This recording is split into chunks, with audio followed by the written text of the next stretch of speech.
With the machine unplugged, remove the separator and fan housing from the M108S body. To the right of the control panel, you'll see 4 screws.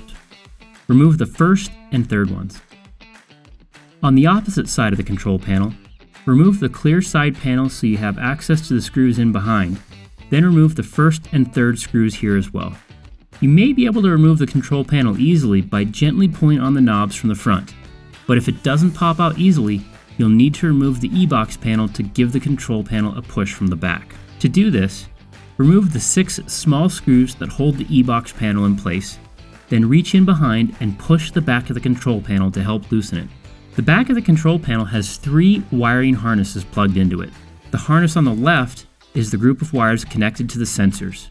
Note, this harness has a bypass attached to it which may be used for diagnosing and troubleshooting issues.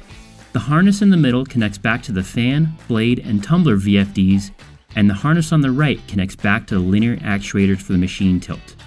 Whatever you do, do not cut the green wire.